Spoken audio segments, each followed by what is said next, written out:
السلام عليكم ومرحبا بكم معايا في فيديو جديد. اليوم جيتكم بهذا الكعكة ولا الكيكة الصغيرة اللي تجي متشخشخة بالكراميل. كيكة درتها، كانوا عندي زوج حبات تفاح في الفريجيدير، كنت ندير لهم كيكة تاع التفاح. شوفوا تجي بزاف بنينة، تجي خفيفة هاد الكيكة، تجي يعني مشربة بهذا الكراميل اللي راكم تشوفوا فيه يعني من الفوق. يعني مقادير بسيطة، يعني زوج حبات بيض وانتي حضرتي واحد الكيكة. شوفوا خفيفة خفيفة، يعني تقدري تاكليها بلا ما ديريها ما مع قهوة حليب ولا والو، تقدري تاكليها غير واحد. هنا يعني ولادي يكملوها وحدها. شوفوا لي الخفه تاعها ما شاء الله، تجي بزاف خفيفه. حبيباتي اللي اول مره ينضموا لي للقناه، نقول لكم اشتركوا وفعلوا الجرس هكا باش دائما يوصلكم كل ما هو جديد. وحبيباتي الوفيات نقول لكم خلوا لي جيم وخلوا لي تعليق، ويلا نبداو على بركه الله. اول حاجه انا عندي هذا المول اللي قطر تاع 20 سنتيمتر، كنت مسحته بالزبده ودرت له ورقه طهي من تحت باش كي نقلب بالكيكه تاعي تنقلب لي فاسيلمون، ما يطيليش هذاك الكراميل، ما يلصقليش على القاعده ويزيد يلصق معه التفاح ويعني ويخسر لنا الشكل تاعها. اول حاجه راح نبداو بالكراميل. في كاسرونه راح نحط 5 مغارف كبار تاع السكر يتكرملوا على نار هاديه، ونجي من جهه نجيب هذاك التفاح بعد ما كنت غسلته، نجي نقطعه كيما راكم تشوفوا البنات. يعني هذه الكيكة معتادة عندي، دائما نديرها لولادي، يا إما نديرها بالتفاح يا إما نديرها بالخوخ يا إما يعني أنا ما نديرهاش بزاف، أكثريتها نديرها بالخوخ. يا إما تقدري ديريها باللونجاس يعني البعويدة، ولا كيما تقدري ديريها بالأناناس. أنا أكثريتها يعني نديرها بالتفاح ولا الخوخ، يعني وبالخوخ يجي واحد المذاق وواحد البنة رائعة. يعني كما شفتوا الخوخ يجي طري على التفاح يجينا شوية قاصح، الخوخ يجي طري. كي نديرو هذاك الخوخ يزيد كشغل ما يقعدش هذاك كي تكوني تاكلي فيه، يزيد يطرى بزياده. شفتوا الخوخ هو بروحه طري ويزيد يطرى من نديروه مع الكراميل ويطيب لنا. هنا هذوك الحبات تاع التفاح كنت قطعتهم يعني حبه تكفيك، يعني حبه انا كفاتني كقاعده، واللي بقات قطعتها صغيره ودرتها داخل الكيكه. هنا نجيب البلاطو تاعي بعد ما نقطع شرائح بهذه الطريقه، يعني تقدري تغلظيهم كيما تقدري ترقيهم، ديرهم شرائح ونديرهم نستفهم في البلاطو تاعي بهذه الطريقه البنات.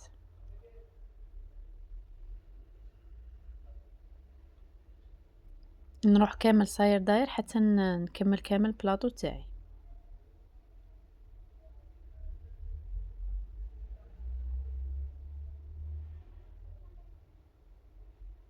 هنا يعني بدلت، بغيت نديرهم كامل يكونوا على يعني كامل شرائح كيف كيف.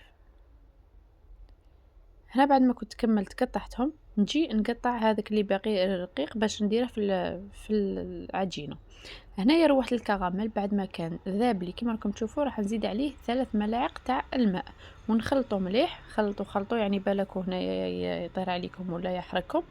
نخلط مليح ونجي نفلته فوق التفاح تاعي. الغرض من اني زدت الماء الكراميل هو باش ما يتكتل لكمش وما يتحجرش ويبقى لكم لاصق في في المول تاعكم. يعني كي تخرجوا تقلبوا دوك كي تشوفوا كي نقلبها تنقلب يعني خبزه واحده.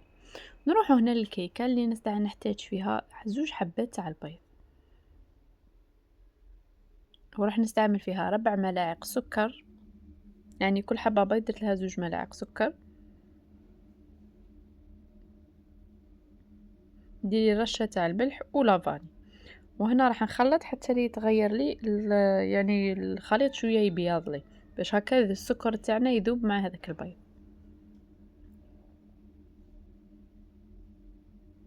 نزيد عليهم نص كاس تاع الحليب ما يعادل 100 مليلتر، ونص كاس تاع الزيت ما يعادل 80 مليلتر.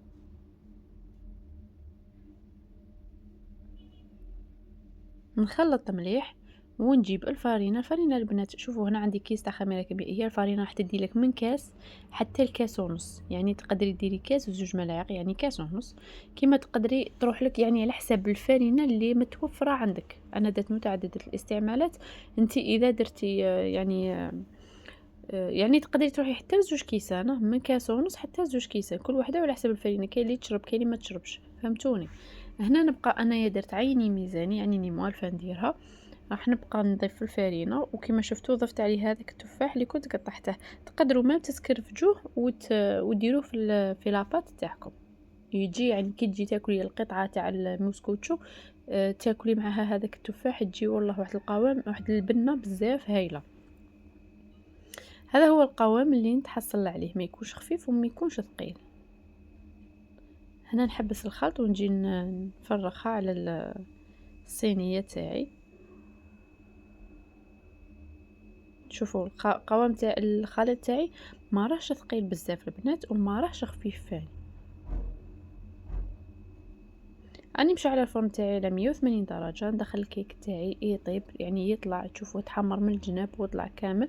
ندخلو كوردون، شوفوا الا كان طايب من تحت من الداخل نخرجوه، ماشي طايب نزيدو له حتى يطيب. بعد ما شوفوا الكيكه راني كي ندخل الموس تشوفوا باللي راهي خفيفه البنات. بعد ما كنت دخلته طاب دار لي حوالي 20 دقيقه في الفرن، يعني كي طاب في الاطراف شعلت له من الفوق زاد تحمر لي ودخلت له كوردون، شفت باللي راه صاي سي بون طايب، يعني خرج لي هذا كوردون ناشف. اجبت المسكوتشو تاعي. وهنا اهم مرحله كي تخرجي الكيك تاعك قلبيه تمثم، يعني هو سخون لازم تقلبيه، ما لازمش تخليه يبرد. كي يبرد ما راحش يدي موله معك، يعني راح يلصق لك هذاك الكراميل. وشوفوا لي هنا بعد ما قلبتها يعني جات مشربة داك الكراميل، يعني شارب في هذيك الكيكة، يعني ما شاء الله. انا نقول لكم غير جربوا لي الوصفة والله ما راح تندموا. يعني زوج حبات بيض وحبات تفاح وانتي جربتي احلى كيكة تفاح لوليداتك.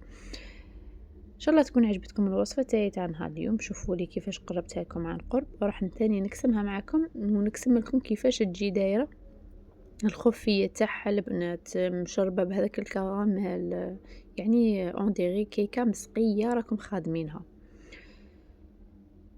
كيما كنت قلت لكم تقدروا مام ديروها، يعني تقدروا حتى ديروها بالخوخ ولا بالاناناس ولا باللونجاس، يعني كل واحدة وعندها الاختيار. هنا البنات انا راح نطلب منكم حاجة، انكم اللي في يعني اللي محتاجة، يعني اللي باغية اي وصفة تخليلي في التعليقات عفوا، هكا باش تسهلوا عليا واش ندير لكم. فهمتوني؟